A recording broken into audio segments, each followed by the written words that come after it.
Good morning to all. Welcome to destiny academy. આજે આપણે ધોરણ 10 વિજ્ઞાનના પાઠ 3નો પહેલો લેક્ચર શરૂ કરી રહ્યા છીએ. દરેકને નમ્ર વિનંતી કે આ વિડીયોને મહત્તમ વિદ્યાર્થીઓ સુધી શેર કરે. તો પહેલું, કાર્બનનું ખાલી જગ્યા અપર રૂપ વિદ્યુતનું સુવાહક છે. તો તેમાં જવાબ આવશે ગ્રેફાઇટ. ગ્રેફાઇટ વિદ્યુતનો સુવાહક છે. સ્ટીલ અને લોખંડને ઝીંકનું પાતળું સ્તર લગાવવાની પદ્ધતિને ખાલી જગ્યા કહેવાય છે. તો તેને કહેશું આપણે ગેલ્વેનાઇઝેશન. જો લોખંડની સપાટીને લાંબો સમય સુધી ભેજયુક્ત હવાના સંપર્કમાં રાખવામાં આવે તો તેને કાંટ લાગે છે. આ ઘટનાને ખાલી જગ્યા કહે છે. તો આ ઘટનાને ક્ષારણ તરીકે ઓળખવામાં આવે છે. ટિફિનના ડબ્બાઓનું ઇલેક્ટ્રોપ્લેટિંગ ટીન વડે, જ્યારે કારના બમ્પરનું ઇલેક્ટ્રોપ્લેટિંગ અથવા સાયકલના હેન્ડલનું ઇલેક્ટ્રોપ્લેટિંગ ક્રોમિયમ વડે કરી તેને ચમકદાર પણ બનાવી શકાય છે અને કાંટ લાગવાથી પણ બચાવી શકાય છે. ધાતુઓ તેમની શુદ્ધ અવસ્થામાં ચળકાટવાળી સપાટી ધરાવે છે. આ ગુણધર્મને ધાત્વીય ચમક તરીકે ઓળખવામાં આવે છે. સૌથી વધુ તનનીય ધાતુ સોનું છે, જેને સૌથી વધારે તાણી શકાય. જે ધાતુને સખત સપાટી પર પછાડવાથી ધ્વનિ ઉત્પન્ન કરે તેને રણકાર ઉત્પન્ન કરે છે તેવો શબ્દ વાપરવામાં આવે છે. ખાલી જગ્યા સિવાયની તમામ ધાતુઓ કે જે ઓરડાના તાપમાને ઘન સ્વરૂપે અસ્તિત્વ ધરાવે છે તો તે પારો છે. સોડિયમ અને પોટેશિયમ જેવી ધાતુ વધુ પ્રતિક્રિયાત્મક હોવાથી તેમને ખાલી જગ્યામાં રાખવામાં આવે છે.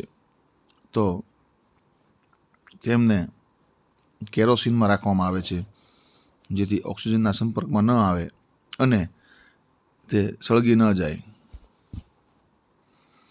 ખાલી જગ્યા ધાતુ ઠંડા પાણી સાથે પ્રક્રિયા કરતી નથી, પરંતુ ગરમ પાણી સાથે પ્રક્રિયા કરી ધાતુ હાઇડ્રોક્સાઇડ અને હાઇડ્રોજન બનાવે છે. તો તેમાં જવાબ આવશે મેગ્નેશિયમ. મેગ્નેશિયમ ધાતુ ઠંડા પાણી સાથે પ્રક્રિયા કરતી નથી, પરંતુ ગરમ પાણી સાથે પ્રક્રિયા કરી ધાતુ હાઇડ્રોક્સાઇડ અને હાઇડ્રોજન બનાવે છે.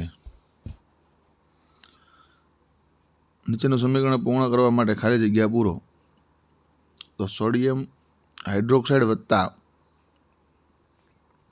એલ્યુમિનિયમ ઓક્સાઇડ તો બનાવશે સોડિયમ એલ્યુમિનેટ. આપણને ખ્યાલ છે કે ઝીંક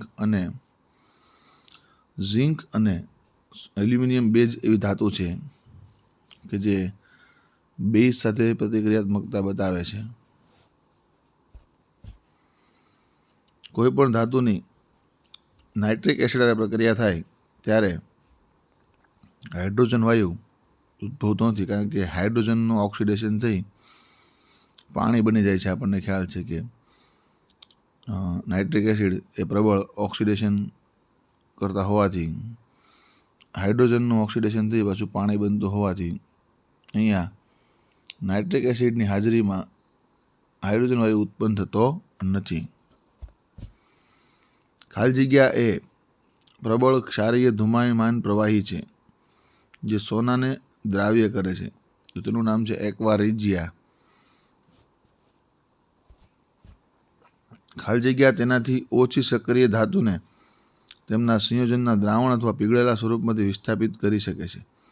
તો વધુ સક્રિય ધાતુ ઓછી સક્રિય ધાતુને વિસ્થાપિત કરી શકે છે. ધાતુમાંથી અધાતુમાં ઇલેક્ટ્રોનની આપ-લે થાય તો નિર્માણ પામતા સંયોજનને આયનીય સંયોજન તરીકે ઓળખવામાં આવે છે.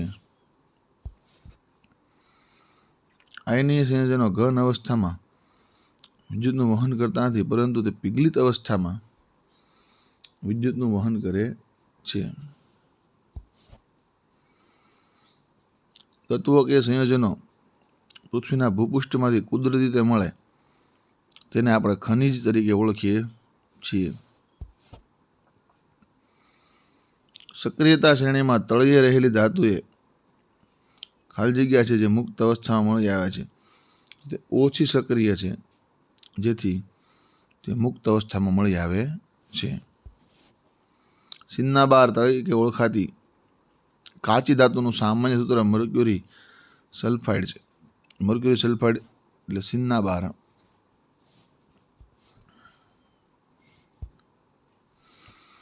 સલ્ફાઇડ સ્વરૂપની કાચી ધાતુને વધુ માત્રામાં હવાની હાજરીમાં ગરમ કરવાથી તે ઓક્સાઇડમાં ફેરવાય છે. આ પદ્ધતિને ભૂંજન કહેવાય છે. ZnS+O2 gives ZnO+SO2. તો આ પ્રક્રિયા એ ભૂંજન છે, કારણ કે સલ્ફાઇડ યુક્ત કાચી ધાતુ જે છે ZnS છે. કોપર ભેજવાળી હવામાં CO2 સાથે પ્રક્રિયા કરી લીલા રંગનું સ્તર પ્રાપ્ત કરે છે. આ લીલો પદાર્થ એ કોપર કાર્બોનેટ છે. લોઢું કટાય તાંબુ લીલું થાય. તાંબુ લીલા પર લીલા રંગના જે ડાઘ પડે છે એ કોપર કાર્બોનેટના ડાઘ છે. ધાતુ ઓક્સાઇડ બેઝિક હોય છે. કોપર 2 ઓક્સાઇડનો રંગ કાળો હોય છે. સિલ્વર એ લેડ અને ટીનની મિશ્ર ધાતુ છે. સોલ્ડર એ લેડ અને ટીનની મિશ્ર ધાતુ છે. ધાતુઓને તેમના સંયોજનમાંથી મેળવવાની પદ્ધતિને રિડક્શન કહે છે. સૂકવણીકર્તા તરીકે H2SO4નો ઉપયોગ થાય છે. જો મિશ્ર ધાતુ પૈકી એક ધાતુ મર્ક્યુરી હોય તો તેવી મિશ્ર ધાતુને સરસ એટલે કે એમાલ્ગમ તરીકે ઓળખવામાં આવે છે. કોપરના વિદ્યુત વિભાજનીય રિડક્શન માટે એસિડ કોપર સલ્ફેટનું દ્રાવણ વપરાય છે.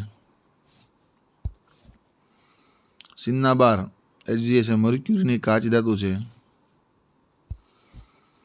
ગરમ પાણી સાથે પ્રક્રિયા કરતી ધાતુ મેગ્નેશિયમ છે.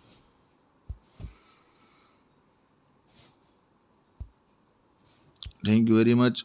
જય હિન્દ.